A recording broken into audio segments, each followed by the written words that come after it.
Anita, how's your mental health? Questionable at all times. You know this. Yeah, how's the mental health of your children? Also a little bit tricky. Can I tell you my experience in trying to find therapists for myself and my kids, Mel? Yes, please. Okay, this is how it goes. You ask around your friends and your family for a referral for somebody who's nearby. You finally find somebody who sounds like they might work for your family. You give them a call and you find out that A, they're not accepting new patients, or B, they have a huge wait list. So you start over again and you ask people if they know anybody who would be a good therapist and a good fit. Finally, you find one, you go and you meet with them, and you figure out that you don't actually like them that much. But it's been so much work to find somebody who you can go to in your area that you're kind of stuck with them. Well, do you have any ideas for how to get around this? I do because guess what? I've actually had some therapists that I have found on my own, which involves what you're saying. Sometimes I remember one time I was like 3 hours in the bathtub on my phone looking Yeah. through websites. I was such a prune at the end. But I have also had the experience with working with BetterHelp. And it was like, I don't want to say too good to be true, but because it is true, but it's like amazing because I was matched with my therapist within 24 hours. And you didn't have to go through all of that other ridiculous process of trying to find somebody. And here's the cool thing too, is if that person didn't work out for you, you can just switch and say, and it's not like you're committing to another years long search for somebody who you're going to jive with. It's true. And I lucked out, or maybe just BetterHelp is really good at matching people together because I never had to change my therapist. I loved her. Perfect fit for me. And I know that some of our friends have used BetterHelp and they've had to change therapists, and boom, same day, you can change. Easy peasy. You can ghost your therapist. Get a new one. I love this idea. BetterHelp is one of our sponsors. If you use our promo code trybetterhelp.com/WWDN, you get 10% off your first month. And we totally recommend it. Yes, get some therapy. That's trybetterhelp.com/WWDN. Anita, can you hear me? I can hear you. Can you hear me? Yes. Everybody, Anita is going to sound so much better than me because I am in Hawaii and I have no mic. I just have my computer. So she sounds great and I don't. And no one cares but me because I'm an audio person. So the end. But wouldn't you trade sounding kind of not so great for being in Hawaii? That is a definite yes. Mm-hmm. Good. Okay. Have you seen any rainbows, Probably. dolphins, No. coconuts, So many. Moana? Actually, my friends live on a street named Moana. Oh, really? That's funny. Yeah. Tell us all about it. When we landed from Australia, I booked a trip to Hawaii to see my friend and get away from my life. And here I am. And now I'm on my like fourth day of Adderall. So hopefully this trip helps me to have a better life. That's all. But I stayed for a few days by myself in a hotel and explored and rested and grieved, did the things and swam. And I just don't understand why permed mullets are back. I don't Why? know. There's so many things I cannot explain in this world. So many. It's one of them. Yeah. But it's been good. I mean, how can you not love being in Hawaii? So, yeah, I've been here for several days and now I'm up on the North Shore. And today I took a skateboard lesson. So it's just like I'm back home, except for I have none of the drama. Oh, good, Mel. What about you? Ironically, I feel very trapped in my life right now and I cannot leave it. And so I'm very tired. I'm very worn out. And yeah, my daughter got her driver's license. So that's been great and terrifying all at once. She can just take herself places, but then I might text me when you leave, text me when you get there, let me know that you're safe. Please don't crash the car. Please don't run over any people. Don't text and So much. drive. Don't text and drive. Yeah. Ugh. It's terrifying. Remember last week how we totally forgot that there was a Zoom hang and then there was a Zoom hang, but it Yeah. happened. Yay. Good job. Yeah. Yeah. I didn't go because I was doing a race on Saturday. And you won. I didn't win. I wasn't even close. Okay, you guys, Oh, when I ask Anita if she won, she's like, no, I was the worst. And then she tells me the number she was, but then she goes, but I was first in my age category or something. So she Yeah. really won. I won for the old ladies, I guess. But they didn't really like count that for this race, so it didn't matter. I was happy with my time though.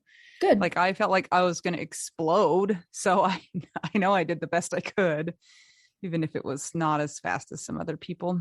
There was this Yeah. kid running behind me the whole time, and eventually I was just like, "Who are you?" And he's like, "Oh, I'm so and so. I've never run this far in my entire life." And I was like, "Oh, that makes me feel real great that you're keeping up with me." And he's like, "I've never run this far. I don't run at all." It was funny. We ran up a mountain and then down a mountain. So, like, Liz and Aaron, like your definition of the worst idea in the entire world. We didn't just go up the mountain, we ran up the mountain. It was crazy, but the leaves are beautiful. So that's great. I feel like that guy, though, he probably has like the most painful hip flexors now. I was wishing that upon him. I'm like, I hope his legs hurt so bad today. He was like 19. So, I mean, of course, they haven't aged enough to realize that their bodies don't work yet. Yeah. Yeah. Well, we also last week spoke at a college. Yeah, that was Yeah. really, I thought that went really, really well. We spoke to a social work, Master of Social Work class that was specifically on grief counseling. So I thought we had a really great discussion with them. Thank you for your input. We were able to share all of your thoughts with them as well. For those that have no idea what we're talking about, in the Widow Wives Club, we asked what would be helpful to share, what you wanted people to know about grief from the widow perspective. So that's what we're talking about. Yeah. My phone is buzzing. Sorry. I've thrown it across the room. It's okay. This weekend, we have another specific Zoom hang about dating again. We did this last month, had a lot of great feedback from it. The people who participated didn't get to talk about everything, so they're going to do it again this weekend, which is October 15th. You can find all the details about that either in the Facebook group or on the app. It will tell you when, where, how, why. Yep. Thanks to David Kelly for heading that up again. So go to the events tab in Facebook or, like Anita said, the app in the calendar. Links are there. My dad's birthday is this week. Oh, happy birthday, Jemima. That's what I call Mel's dad. It was a funny joke once because we were going to try and get him to be on my volleyball team, but it was for ladies only. So I was like, we'll give him a wig and call him Jemima. He wanted to do it too. He was a good setter. I know, we needed him. Yes, rest in peace, Dad. I can tell that my mom is struggling a little bit with the knowledge that that time is coming up. So yeah, sucks. We all know how that goes. So eat a taco for Jim. Yeah. On October 12th. If you guys want to keep the podcast going, will you consider checking out our Patreon? Patreon is a way for listeners to help support podcasts like this one. It's patreon.com/WWDN. Things that you get if you join the Patreon are at the $10 level and up, a shout out in episode and ad-free episodes.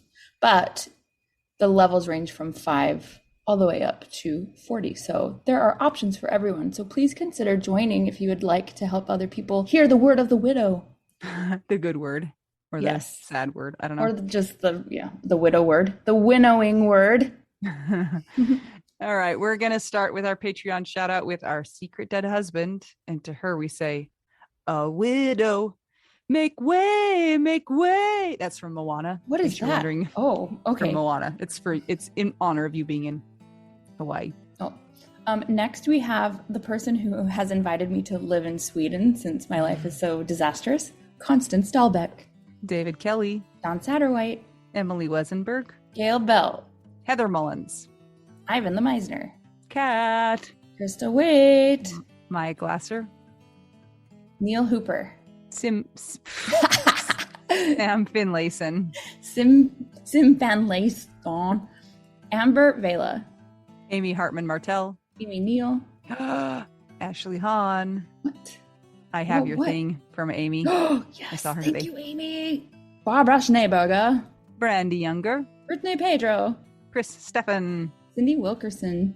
Danielle Katterberg. Not a Debbie Downer. Dennis Brozzo. Jean Marie Massey, Jenny Taylor, Jennifer Beal, Jennifer Brown, Benny Wang, Jesse Johnson, Carol Schultz, Kelly Ford, Kirsten Stromberg Clausen, Laura Aguirre Penner, Lauren Old, Lou Clausen, Auntie Marie Hoffman, who, by the way, I get to see in a few days at my gig at the Catalina Jazz Fest. Yes! Whoa. M.K. Anderson, Patricia Wiest, Rachel Barbosa, Sarah Morris, Simone Fu.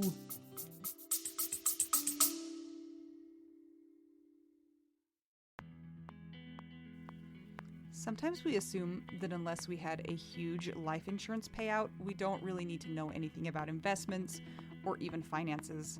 But guess what? A little knowledge of finances is critical for all of us. Maybe your partner was in charge of that stuff, and now you find yourself making all the decisions. Maybe you're mad about that. Maybe I am. Nicole from the He's Gone But the Money's Not podcast is here to help. She tackles financial literacy by telling the stories of women and widows and finance experts, and shares the lessons they've learned as certified financial planners. Whether you know a lot and feel confident in your financial decisions or feel unsure about all of that stuff, there is more to learn. Listen and subscribe to the He's Gone But the Money's Not podcast on all podcast platforms. This ad was paid for by Rockhouse Financial, an SEC registered investment advisor.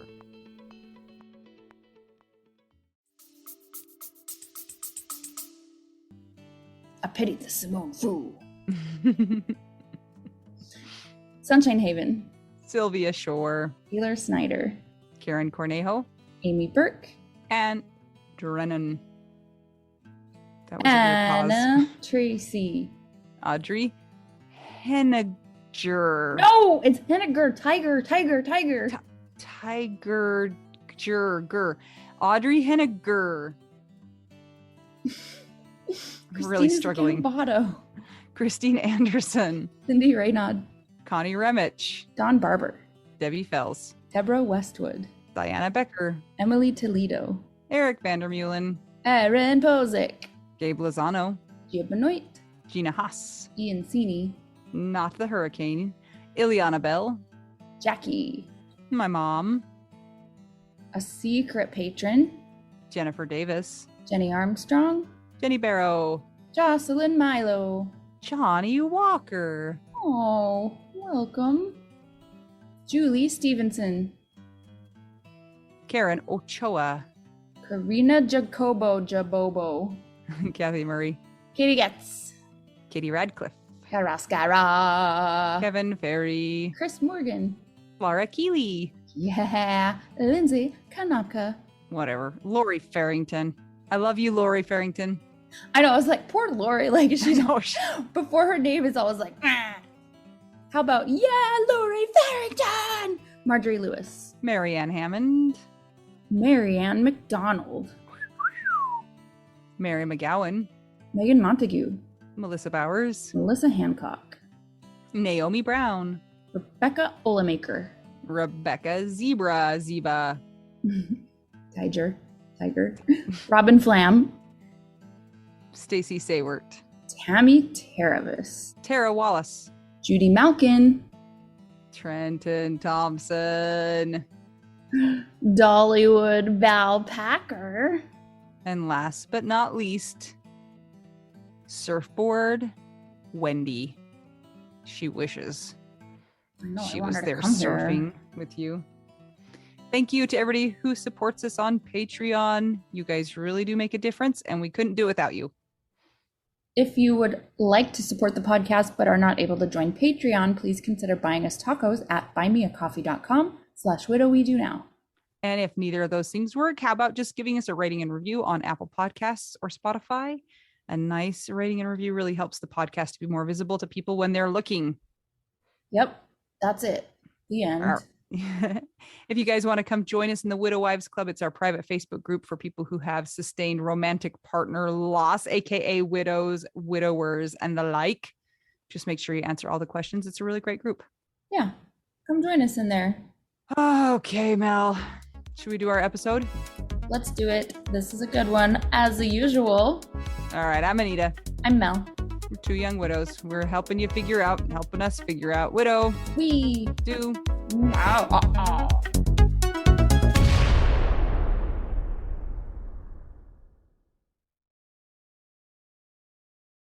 Mel, do you want to introduce our very special guest? So, my friend Courtney, piano player, we went all through college together. He was one of my musician friends. And then separately, I had this other friend that I met, and her name is Jazzy. And they ended up being together, but I'm going to let her tell the story. So, unfortunately, Courtney has died, and Jazzy is one of us. So, this is, I believe, the first time of you fully telling your story, right? It is like I this is my first widow ever anything. I was telling you about it. Yeah, because you're like, I do not want to associate with the word, right? Yeah. It is a weird thing. I will try to explain it. So, do you think that we should tell the people about the first time we ever met, Yeah, ever? we have to because it's like we are meant to know each other in the most musical, magical, personal way. Okay. So, Can't wait. at the time, I was accompanying for some classes at the University of Utah. I had graduated, but I was just doing it kind of for a side job. And sometimes they would bring in former Broadway performers. Well, Miss Jazzy here has been in Hairspray in Mexico City for the Broadway Wow. show.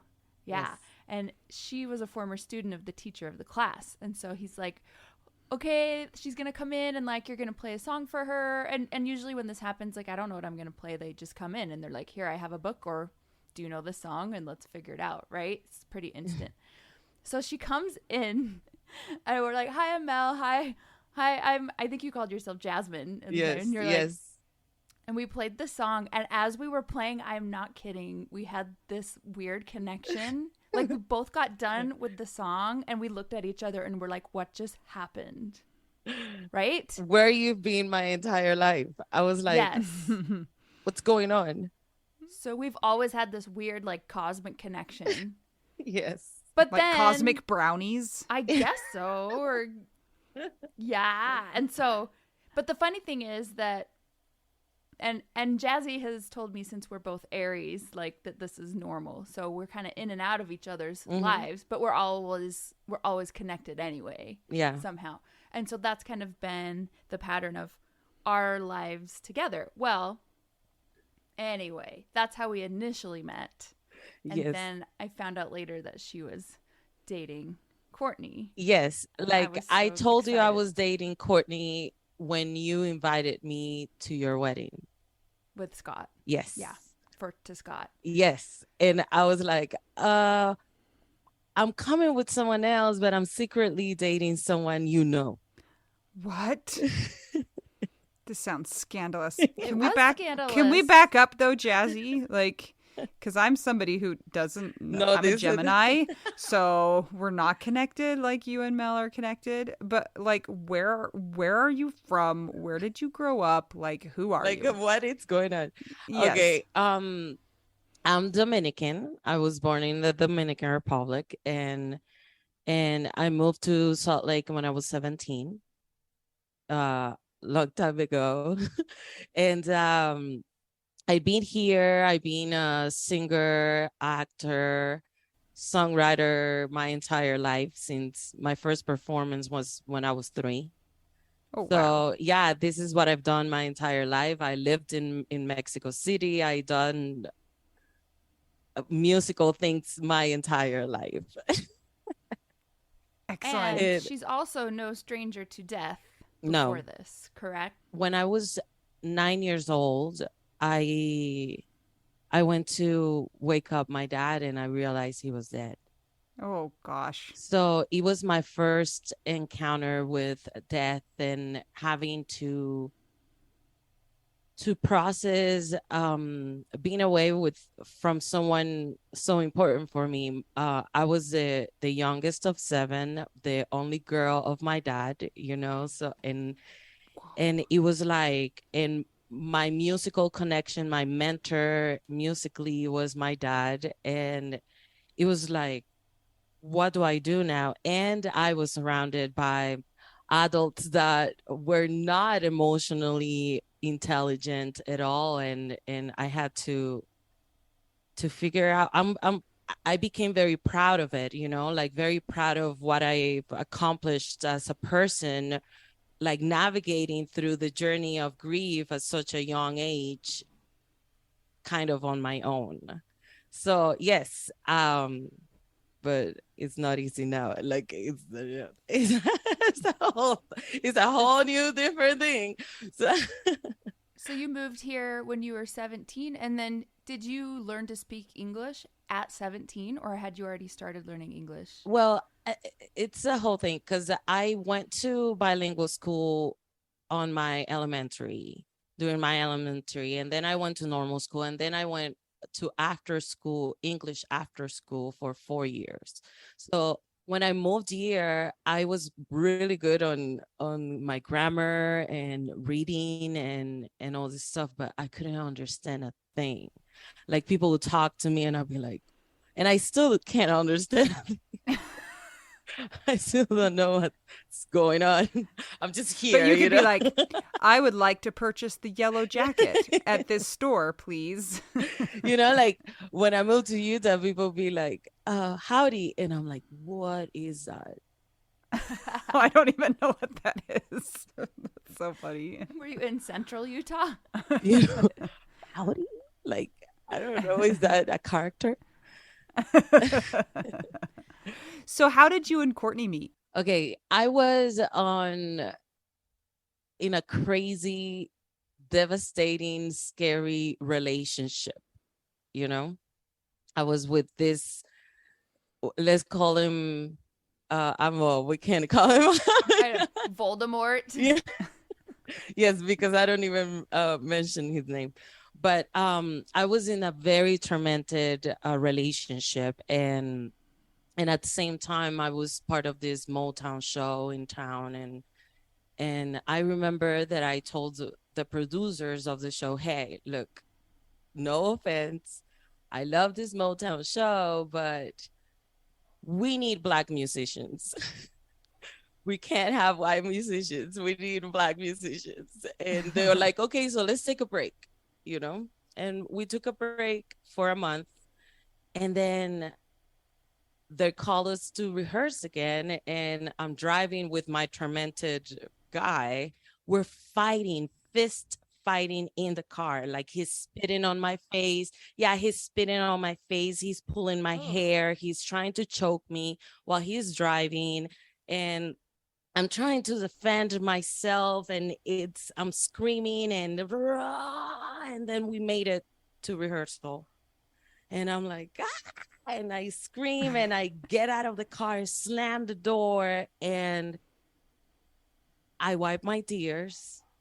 I deep breathe, like deep, and I walked into rehearsal. That it was in a church.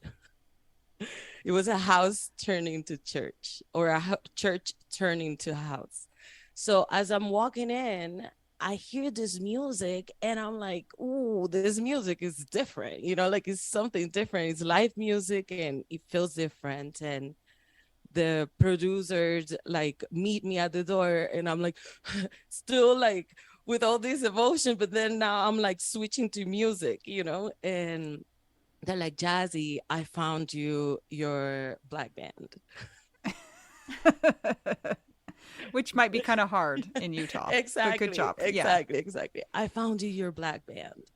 And I walked in and I see like all these Black angels playing Motown, and this Black beautiful guy playing like it was a mixture of Stevie Wonder and Michael Jackson and Prince at the same time, and he was playing the piano and singing at the same time, and I'm like, what's going on?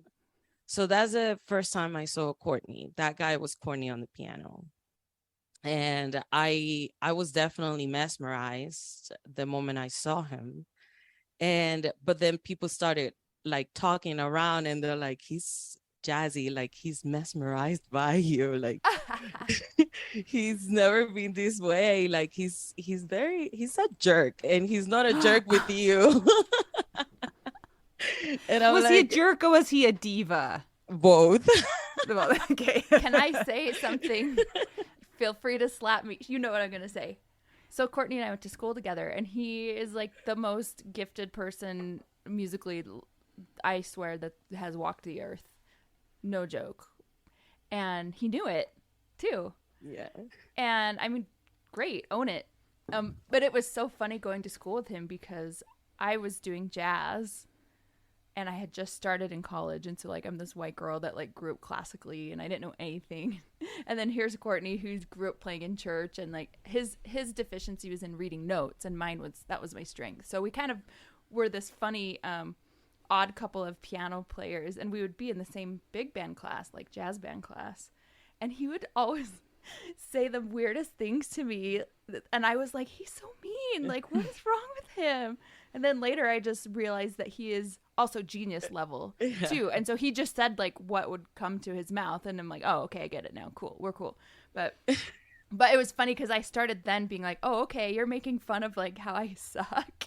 I'm going to give you the music that has all the notes written out on it so that you have to learn to read notes. So we kind of were like playfully like each other's like nemesis at school, but he was just like, everybody was like, Courtney. Yeah. So, but yeah, so when they got together, I was like, she's cracked the code. Yes, because to me he was very careful with me, and very soft and very understanding. At the same time, I'm very nerdy, so like by the time, like even on rehearsals, like I will know my thing, and make sure, because he was a musical director, so I knew how he was with everyone else, and I was like, no, I don't want you to be like that with me. I'm gonna be the nerd of this thing. So I guess it also connected, but we worked together for a year, and we wouldn't really talk to each other. We were too shy. I was in this tormented relationship. I was not going to get involved emotionally or giving hopes to my heart or anything. So I kind of ran away from him the entire time until the end of this year, and that I was taking piano lessons with him. I was like, okay, give me some piano lessons. And on my second piano lesson, I told him, look, I'm going to pay you for my third lesson because I already booked it, but I'm quitting music, and I'm never going to see you again. What? I didn't know this. Yes. So he's like, oh, whoa.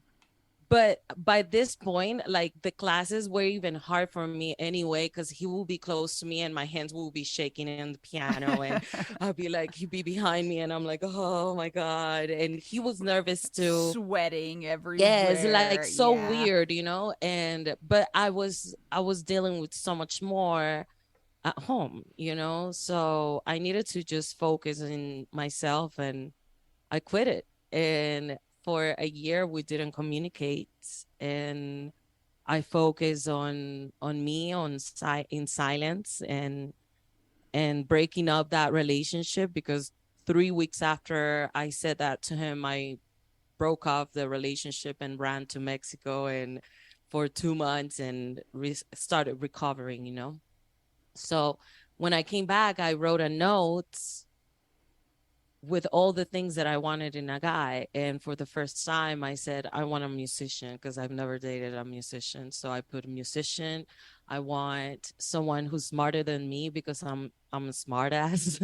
and and someone who's spiritual, like so many things. And I put it inside of my pillow. And that stayed there for almost a year, until I got Snapchat, and my only follower was Courtney, and that's when everything started. So this took kind of a long time. Like Yes. it was like 3 years before you guys actually started to be a thing. Mm-hmm.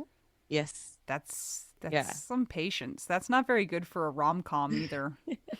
No, too long. no. And actually, once we were together, like it was evident why it took so long and why it needed to be the steps that it needed to be. Like, we were like, okay, we're soulmates. So we were willing to wait. We were willing to have the sacrifices and to heal into whatever version of ourselves we wanted to share with each other, So, like, it was a very spiritual message behind that we, or at least we took it as a very spiritual message behind it.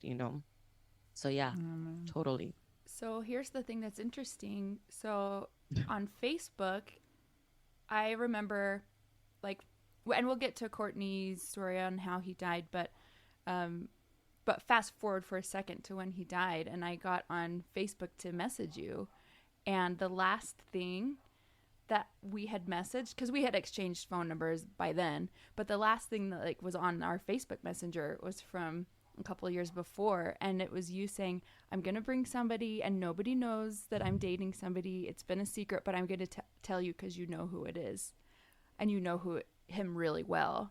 And that's when you told me that it was Courtney, and I was so stoked because Courtney was gonna come and like play at my wedding too. And I was like, what? And it made so much sense. And it's true, like, you meet couples, and some people you're like, okay, cool, like I don't know how you guys got together, and some people are, it's just kind of neutral, and then you have couples where you're like, exactly, that was meant to happen. And that's how Jazzy and Courtney were. So I was super excited that was happening, and that you guys got together, and that you were making your public debut at my wedding. Actually, we didn't. We didn't. We were like, don't talk to me too close. I don't want to. This is full of musicians. I don't want anyone to know this. We dated for an entire year before people started speculating, but like we just needed to be like so sure, not between us, but that we were able to fight whatever ideas or comments anyone could have about us being together, So yeah, we were like, you knew, but yes, nobody did. So what year did you guys start being an official couple? Oh my God, I'm so bad at I got married in 2015. You got married in 2015, so Yeah. 2016. Okay. Yes. Oh wow. So from my wedding, it was still a year. Yes. Wow. Yeah. Okay. So tell us how things progressed after that.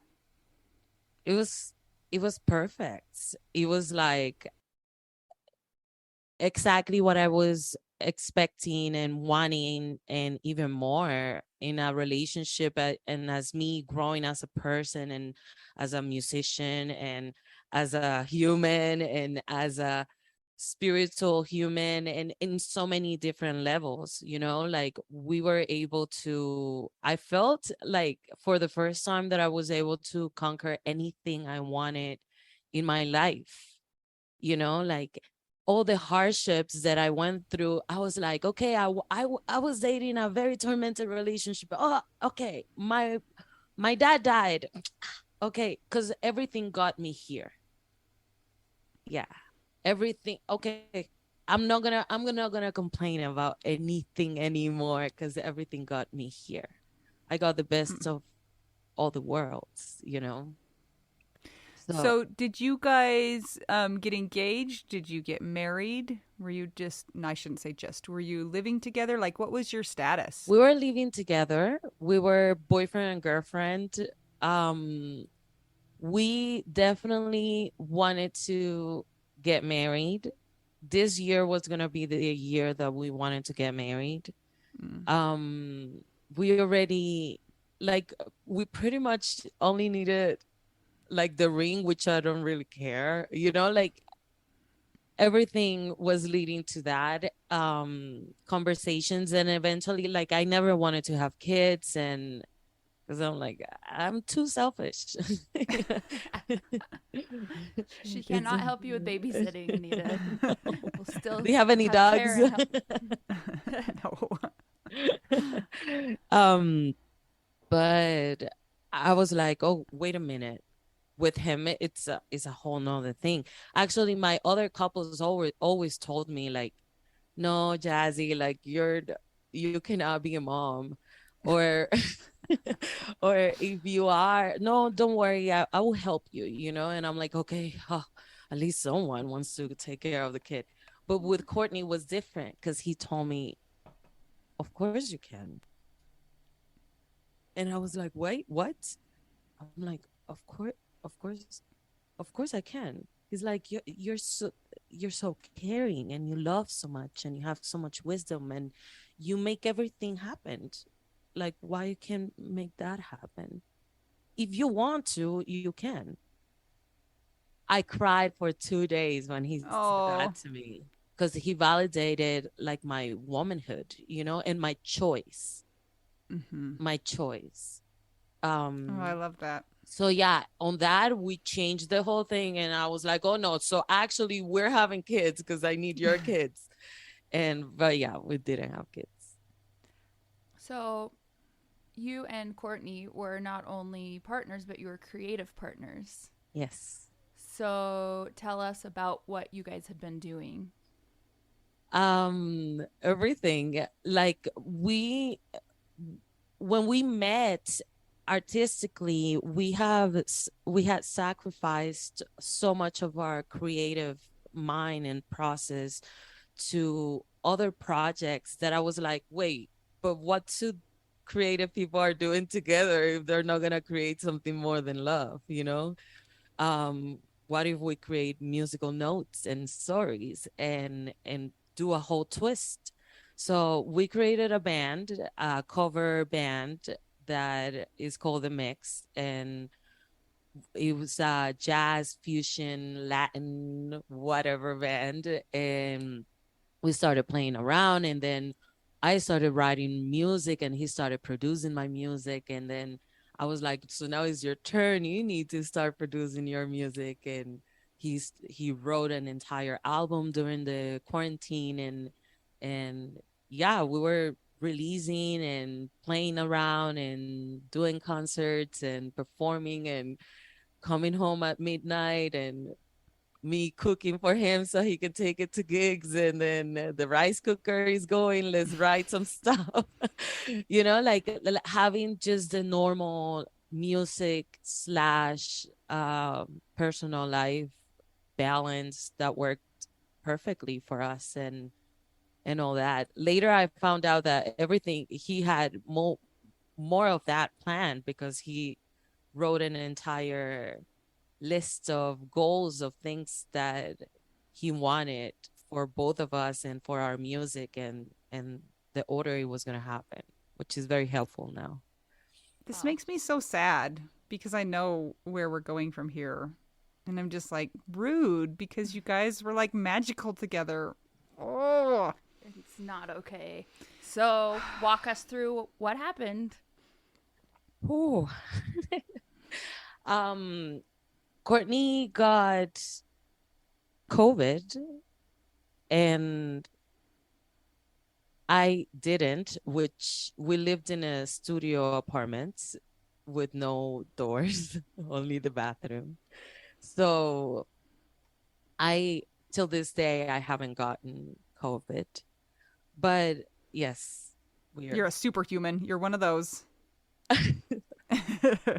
Which is like, oh, but he got COVID, and we stayed together. We did everything together. We slept in the same bed. Like everything was just normal. I was like, I ain't leaving. We're staying here, and I just take care of you. That's all I do. So I took care of him and everything. Then he started feeling better. And then one day he was just not feeling that much better. And I had to take him to the hospital, and of course it's COVID and I'm not allowed, and all this stuff. And I was like, babe, like, because he walked in walking, like he walked in there. Mhm.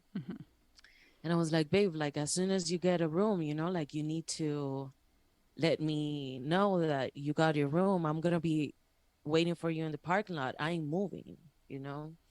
And he's like, yeah, I love you. And he left. And I called and called and called and called. I got kicked out of the lobby. Don't mess with her. You know, I got kicked out of the lobby, and at the same time I was like, okay, so let me use the bathroom. And then from the bathroom I was trying to figure out how the hell I was gonna like go through The vents. the vents. It's gonna like be like Mission Impossible. Jazzy finds Courtney. Yeah, because I'm like, where is he, you know? And it doesn't matter like what happens. His phone, he's always with his phone. Like his phone is his life. And I'm like, what's going on? So yeah, I couldn't communicate with him until I stayed. That was like at 1 in the morning, and I stayed in the parking lot until like 6:30 in the morning, when I finally talked to the nurse, and they said, hey, he's okay. His blood pressure is just going too high, so I'm just gonna keep him here, but he looks stable. And I'm like, stable? Okay, can I talk to him? Can you tell him to call me? And oh yes, I will tell him to call you, but you better just go home because you just been out there for too long. And I'm like, yeah, okay. So I drove home, and by the time I made it home, he was unconscious, and he had a stroke, and then he was on a ventilator, and then he needs to be disconnected. And how did you find this out? Did they call you or did they call his mom? The thing, as soon as I made it home, of course I called his mom. From the moment I called his mom, the only updates I had about this was with his mom. So I stopped having updates from the hospital. It's one of the reasons why I'm not a widow. Because I just don't have access to anything. Because you guys weren't married, you don't have We that weren't legal married. access. Yes. So, and that's one thing about that we talk about on this show is people who have sustained partner loss. We call them widows, but sometimes people don't identify with it if they didn't have the piece of paper. Mm-hmm. And so, did you feel like you were less valid to other people? Totally. Because of that? Yeah, like it's like I took him there from my home, you know. We it's our home. We're together. We are a family regardless. And which brings a lot of flashbacks because my dad wasn't married to my mom Oh man. when of course when he passed away.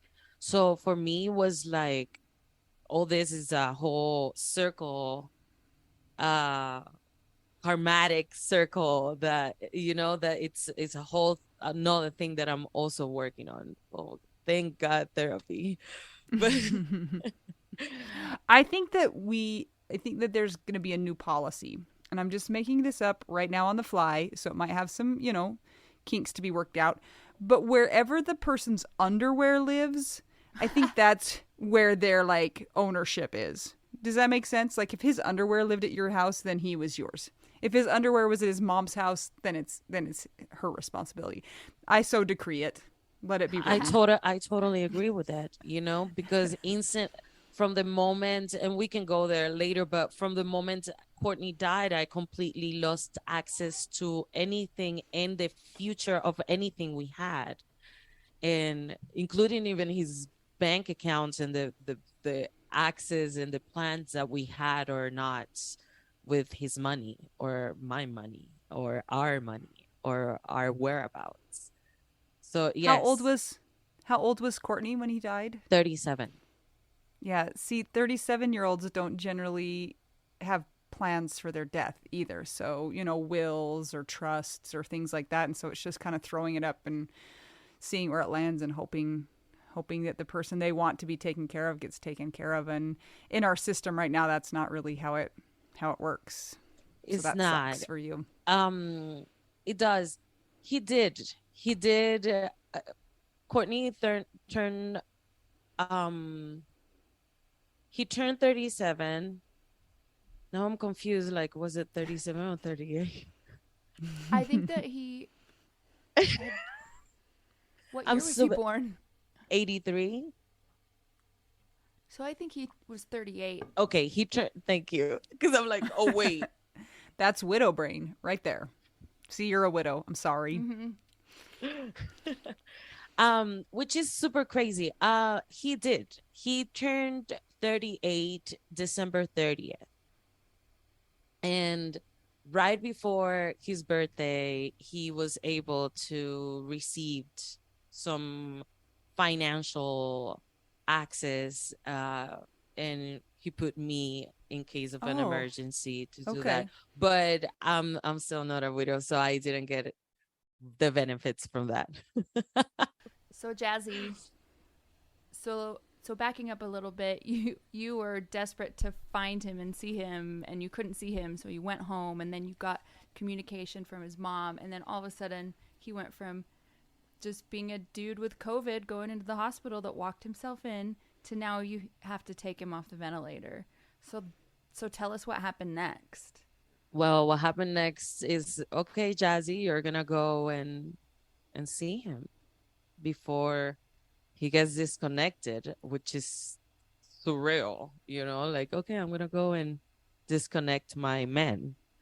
So I walked in, but it's COVID. But at the same time, I'm like, I've been locked in a studio apartment with this guy for the entire lockdown, whatever. So but by the time I see him and he's laying on the bed, I'm holding his keyboard, like a MIDI keyboard, a tiny keyboard. You took it with you? Yes. I'm like, you need to put your hands on the keyboard to remember, Courtney. Oh my gosh.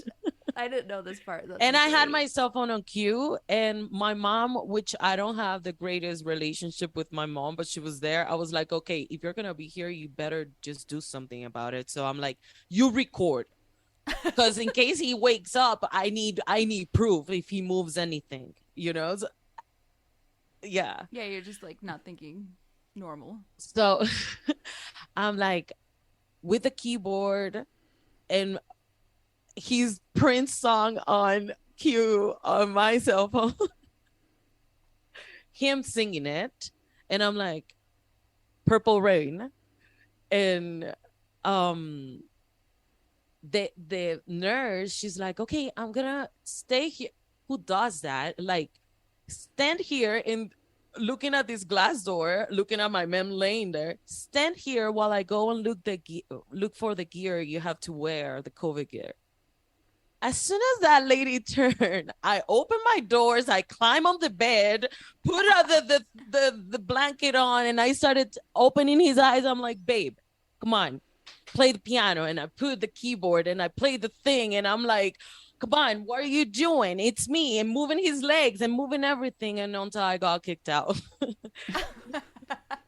They threw you out because you didn't put on the hazmat stuff and you were on top of him on the bed. Yeah, and then I'm like, okay, whatever. And they put my thing, they put it on, and I'm like, okay, I go back, I get under the covers again, I start moving him again. As soon as I'm like, what? This is my man, like I'm moving him, checking everything. I'm like, babe, come on. And I'm singing and I'm telling him, and I'm like, my mom is in shock. Like, she's on one corner of the room, like, what is going on? And I'm like, I don't care. And as soon as the nurses and people would turn, I don't know how I had this, like sharpness, like they would turn, I would take off my thing again, and I'm like, kiss him and make out with him and tell him, like, come on, you are not doing this.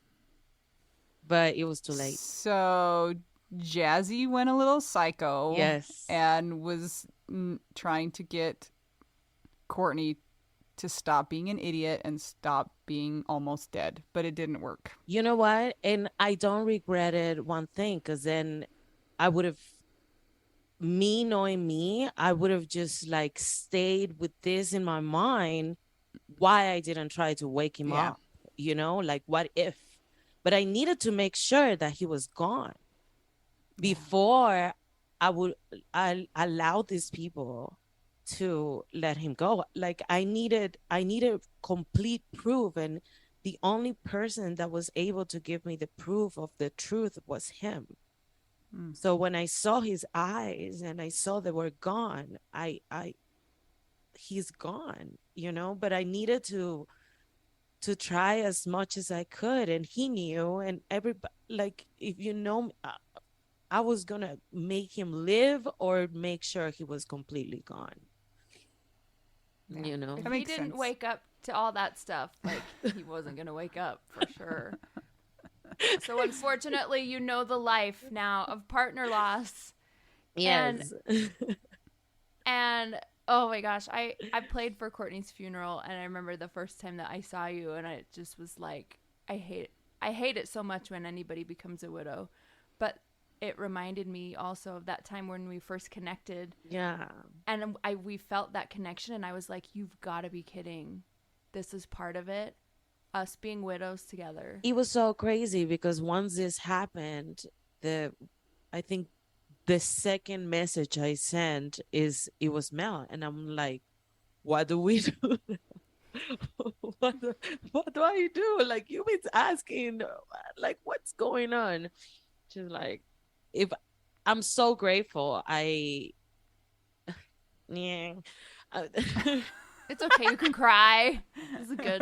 Like, I'm so grateful I got you on this side of the widowhood. But like, come on, it sucks, but yes, because I was completely lost, because I only knew what to do when you lose your dad, but not when you lose your man and your soulmate and your music partner and your everything. We created a bubble for us, and no one was able to get in that, and we were so protective of it, and so much that it's crazy. Like, it took him not being here to actually see the outside world, and it sucks. So I'm wondering, you keep saying I'm not a widow. Do you have a hard time identifying with that word yourself, or are you saying that because society doesn't put you in that category? I know a lot of people who are like, I don't want to be called a widow. Like, I don't like that word. Is it that you don't like the word association, or is it like you're kind of saying it like nobody gives me this sort of credit, and so I'm going to say I'm not a widow? I think there is some of that.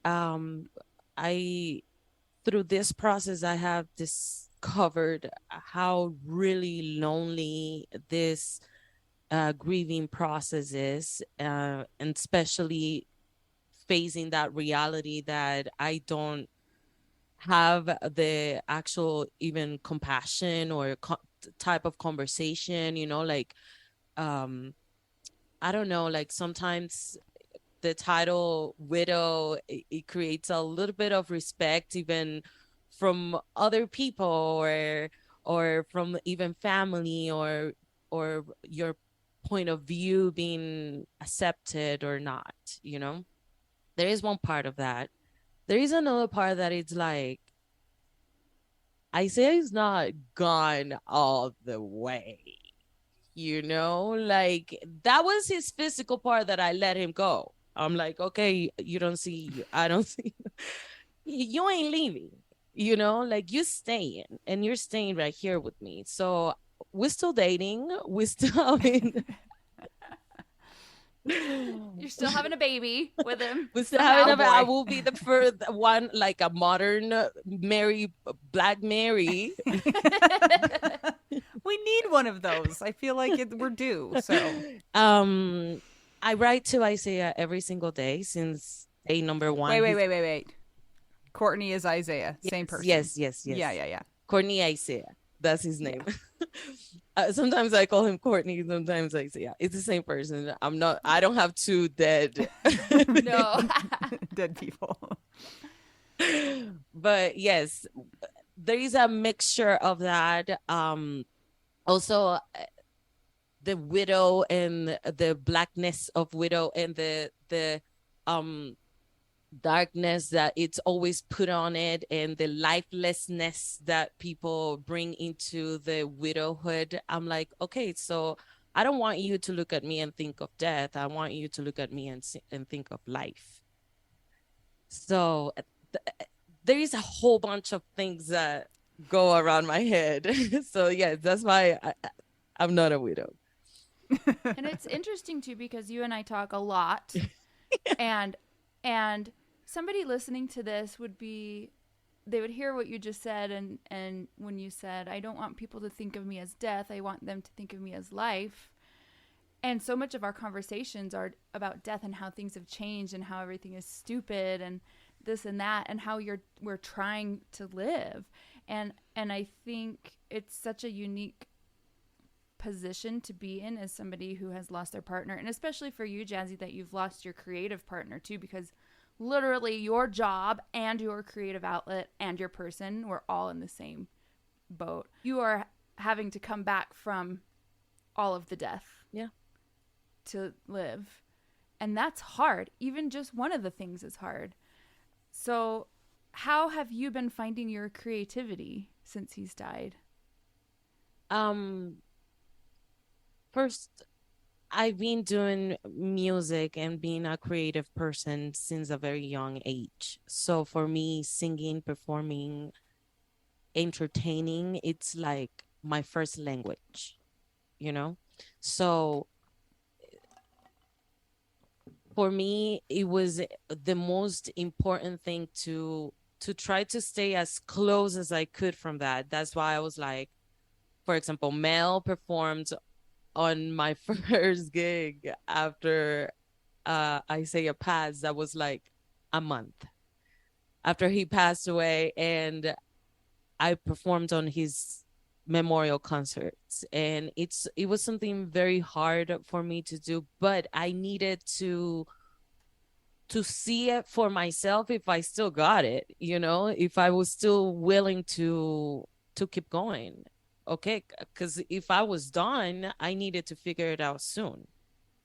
I didn't have time, so I needed to figure me out, and I needed to perform, and I pushed me into very hard, not recommended roads to be able to perform, but I was able to see me and to see my strength. So once I figured that out, I just held on onto my creativity and onto Isaiah and our purpose and what he wasn't able to do. That's why I see it as life, because I'm like, okay, oh, you're dead. I'm still alive for both of us, like, oh, you can't play the piano. I play all of your music. Everyone will hear you. Those 3 lessons were enough. She learned all she needed to know. Like your piano, everything. From your 3 lessons, I got it. So like, I think that has been one of the most important things for me, and really, really focus on what I found that was my passion, what I found that had slight spark in me in the midst of darkness and ugliness and mud. I needed to find what was sparkly inside of me, because I really felt like, like I still feel it, like I lost it all, like I have nothing. But every day somehow, because of that little tiny spark, I wake up and I'm like, oh shoot, like I think I'm saving my life, like, oh, I saved my life again today. Oh, okay. So let's keep on the spark. Also, Isaiah was very specific on the notes and goals that he wanted, and I have stuff to do. Good thing you found that list and finally got access into his computer. Well, let me tell you how I got access into his computer. It was a Mission Impossible #2. Okay, the reason why I couldn't get a hold of Isaiah in the hospital when I took him over there, I found out later. So everything happened. I took him to the hospital on a Saturday. I found out what happened on a Monday. By this time, I wasn't home. I was with my sister because I couldn't be home. And by Wednesday, it was snowing. But by Wednesday, I come back to my house and I park where his car was parked. That's the car we took to the hospital. The snow has melted. I look on is it the gutter, like the sides of the, yeah? And I look down and I see something black, and it was his cell phone. Oh. He dropped it. He dropped it there. And I grabbed his cell phone. But that Saturday, before everything went down, in the morning, I had a class that I needed to teach and my computer wasn't working. So he let me use his iPad and he gave me the passcode of his iPad. And then I found his cell phone and I'm like, what if it's the same code? And I turn on the phone that is being under snow for 2 days and turn on the phone and plug the phone and works and enter the passcode. And yes, the passcode, that was the passcode. So I was able to have access to his iPad and his cell phone, which had the list of the things that we needed to do. But I still didn't have access to our projects, our musical projects that were on his computer. So that took me about 5 months to figure it out until one day I was like, this is the passcode for his computer. It just came to you like, Yes. like I think he that gave it he to gave me. it to you? Yeah.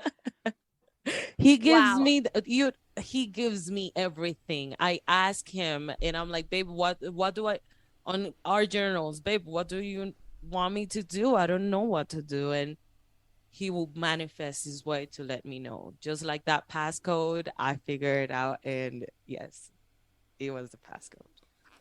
It's been what, a year and a half? A year and a half. It's not very long. It feels like forever, but it's not very long. How are you coping these days? What is keeping you going? Music, focusing on putting our story out there. I say his story out there, his goals, his melodies, the strategy of how I'm going to figure it out. That it's music. He started music when he was 3. I started music when I was 3. It's our life. He performed a week after his dad passed away. I performed after. Like, it's music, it's our motor. And is what heals people too. And it's a elevated form of magic that I want to be connected to that all the time. And if I can share it and sacrifice my heart and my grief for the sake of music anyway, I've been doing it since I'm 3. So Do you have like a YouTube channel? Like how can people see you and like witness your magic? Yeah. I do. I have Jazzy Olivo everywhere. Jazzy Olivo music, YouTube and Instagram and TikTok, and I'm always making videos and music and sarcasm and weird humor and yeah. You know what? And again, you and I were talking the other day, Jazzy, because I was complaining about TikTok because I can't deal with it. But you were saying that you don't necessarily need to be one of those people that performs night after night after night after night after night on stage just for the sake of it. Like, you want it to mesh with your purpose and what you want to do. And TikTok is a platform that you found where you've been able to be in your grief and be in your like kind of decimation, but still reach people. Yeah. And I'm wondering if you could tell people about the experience that you had recently where you were able to help others on TikTok with this grief stuff or with finding confidence and and keeping on going? You know what? It's been crazy because I started posting things on TikTok, especially because it was a platform that people didn't know me, and I was running away from people I know because I couldn't deal with it during my grief. So TikTok was able to give me that unknown um stage and audience that I could just be me and start throwing ideas on me.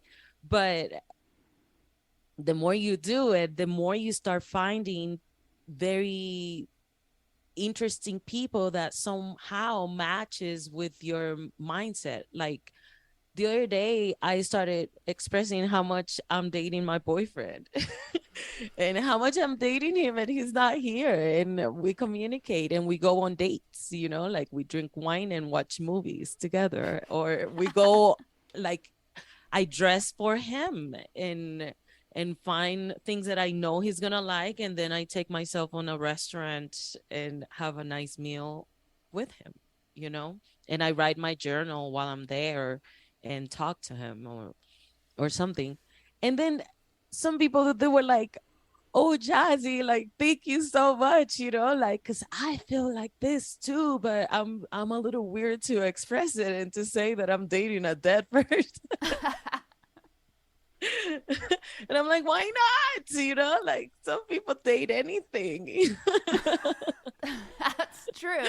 You know what I mean? Why you're not gonna date someone who died, but so I do think that's interesting because if you took that to Hollywood or you took that to maybe conventional wisdom Yeah. about grief, they would say things like, oh, she's not moving on. Oh, she's stuck in her grief. Oh, she's gone crazy because she's not in reality. So I think it's kind of refreshing that you just own it and you're like, no, this is what I want to do. And it doesn't mean I'm stuck, and it doesn't mean that anything is wrong with me. This is how I want to deal with my grief. And this is how I want to deal with my relationship. Because even though Courtney / Isaiah is dead, your relationship with him is not dead. It's not.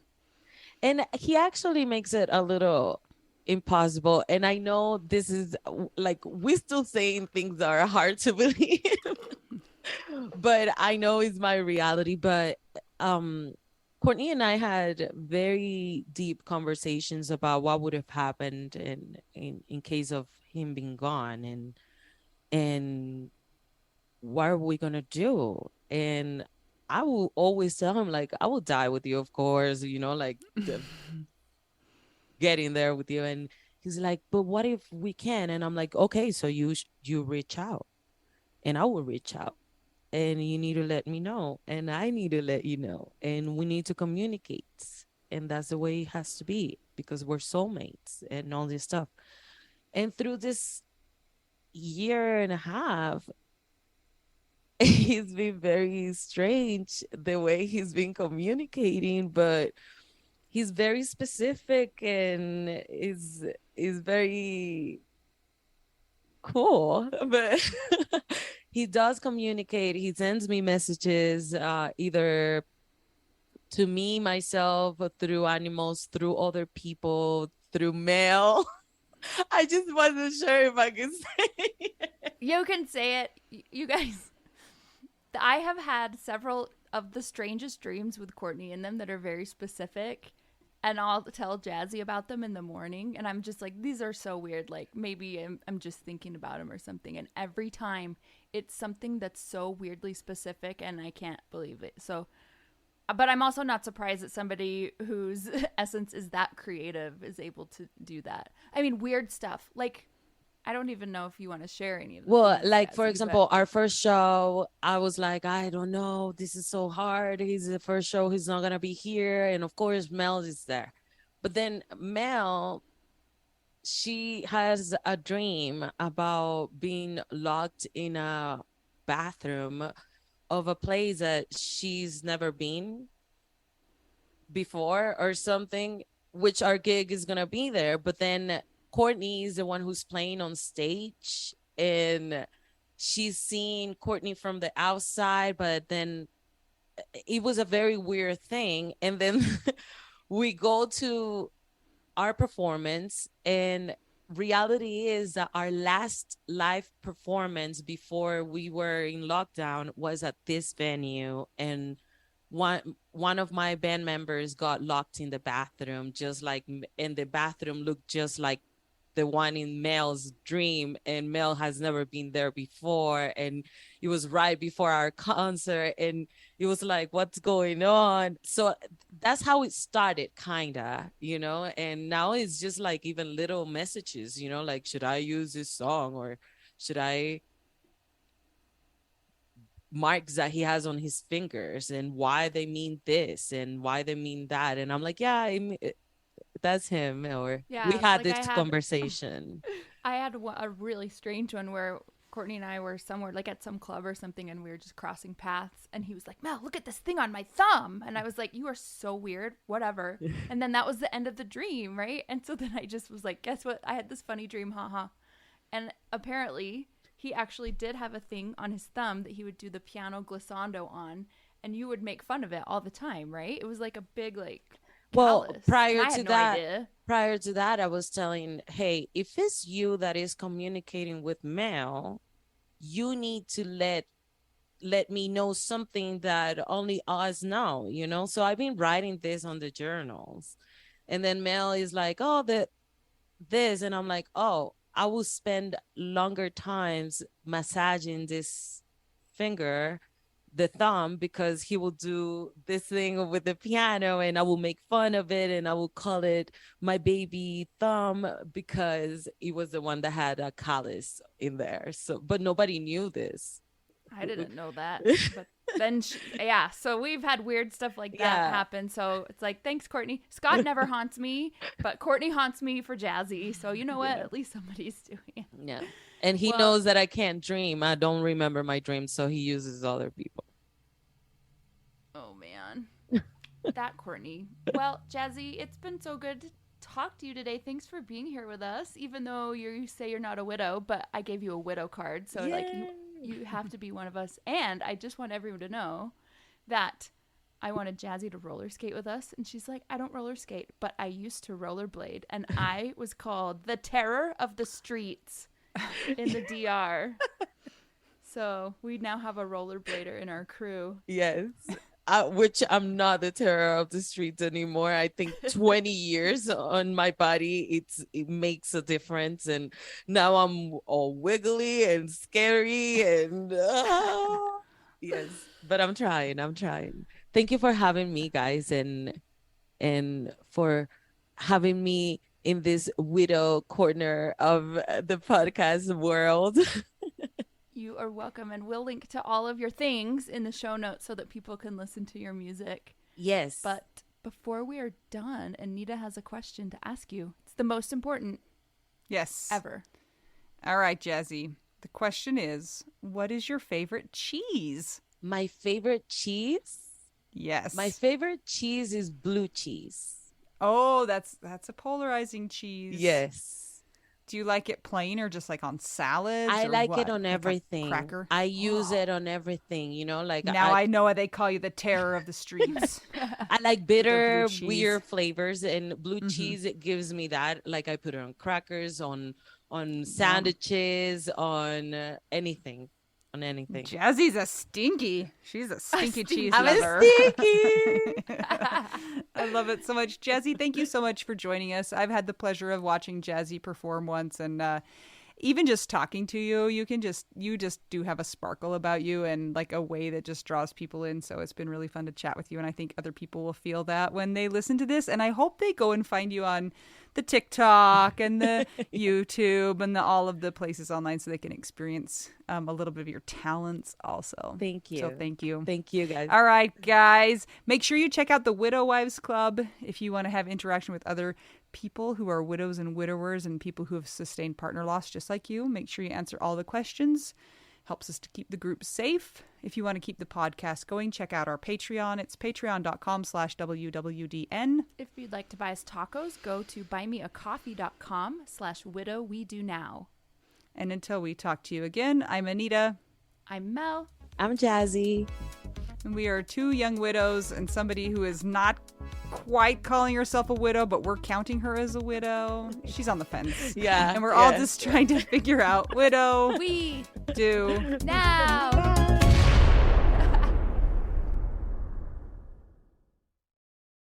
This is my favorite thing to discuss with you. Tell me, what is it? One of my favorite things. I do enjoy tacos and cheese and dogs. This is about how you cannot pay hundreds and hundreds of dollars for a phone plan, especially when you're a widow, your person is dead, you might have kids, you might need another option, and you just want your phone to work, you want unlimited texting and service, and you want it to be like $25 a month. It blows my mind that they have plans that start at $15 a month. That is so cheap. And the cool thing is it uses other 5G networks, and so you don't have to pay extra for that, and you still get great service. Yep, Anita and I have traveled all over, and I have used my phone. So I highly recommend it. And my mom's even on it. When my dad died, we put his phone down to the cheapest plan, which is $15 a month. And I think my mom's on the $20 a month plan, and it's so worth it. It's so much cheaper than what we were all paying before. So I highly recommend it if you're on a budget or not. Who cares? Ryan Reynolds is in charge of the company, and they send you free stickers with Ryan Reynolds temporary tattoos. It's kind of the best. So if somebody wants to sign up, what can they do, Anita? Go to trymintmobile.com/WWDN. Seriously, you guys. Such a great idea. Save yourself some money. And if you're worried about losing data or having any changes with your phone, not going to happen. They walk you through it. Everything's fine. It's the easiest process of all time. Again, that's trymintmobile.com/WWDN.